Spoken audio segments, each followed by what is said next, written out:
Kalye sa Ortigas Center pinasara ni Mayor Vico Soto.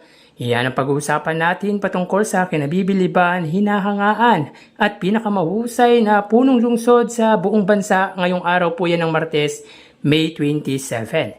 Pero bago natin talakayan yan mga kaparokya ay humiling ako na pakisubscribe ang aking YouTube channel.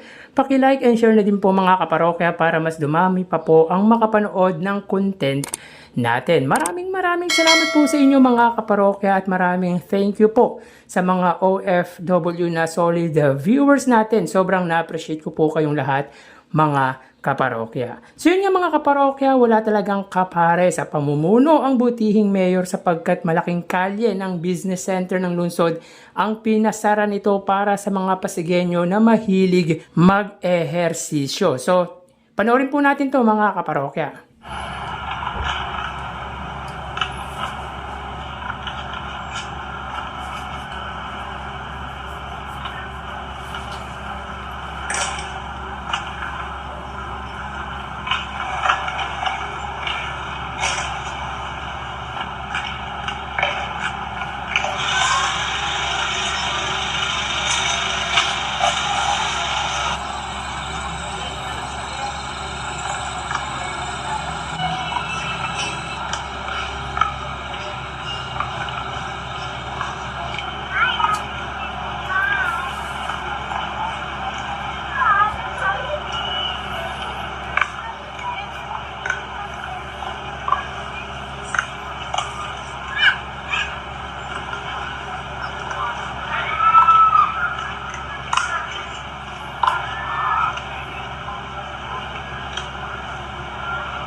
So yun nga mga kaparokya, sinong pinuno ang makakagawa o makakaisip ng ganyan para sa kanyang nasasakupan? Ang idealistic talaga ni Mayor Vico Soto ang gawing palaruan or playground ang isang malaking kalye sa Ortigas Center na business capital ng syudad ay napaka-epektibo. Ang lawak ng palaruan nila at isa pa ang aliwalas niyang tignan dahil pinagigitnaan ng naglalakiang estruktura ng nasabing lungsod. Grabe talaga mag-isip ang isang Mayor Vico Soto. Actually, ngayon lang ako nakakita ng ganito mga kaparokya. Kumbaga, pwede pala to. Yung i-provide mo ang isang malaking kalye para sa mga sport enthusiast or mahilig mag-ehersisyo. So, sa mga mahilig mag-cycling, jogging, skateboarding, pickleball, badminton, at iba pa, pwede po kayong magsadya sa Ortigas Center sa may along Emerald. Dahil sinasarado po ang kalye nito from 6 a.m. Ito po ay umaga ng Sabado hanggang 11:59 p.m. po ng Linggo. Meaning, weekends po sarado ang kalye para sa mga taong gustong magpapawis at mag-ehersisyo. Maganda talaga ngayon ang Pasig may sistema. Grabe, nakakatuwa naman ang mga out of the box na ginagawa ng butihing mayor. Hindi ko din naisip na pwede palang gawin yan. Tsaka nasa business capital ng syudad yan, kaya parang napaka-imposibleng gawin. Pero nagawa ni Mayor Vico Soto. Kung ganito ang namumuno sa lugar, talagang gaganda ang takbo ng buhay ng mga constituent nito. Sana tularan ng ibang LGU ang ganito kasi malaking tulong sa kalusugan ng tao ang pag-ehersisyo. Talagang makatao at para sa tao ang ginagawa ni Mayor Vico Soto. Sana di lang ang Pasig ang pamunuan nito dahil gusto din namin na maranasan ang brand of governance ni Mayor Vico Soto. Sobrang nakakabilib.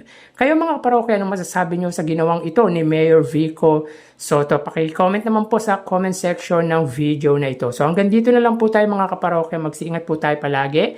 Thank you and God bless.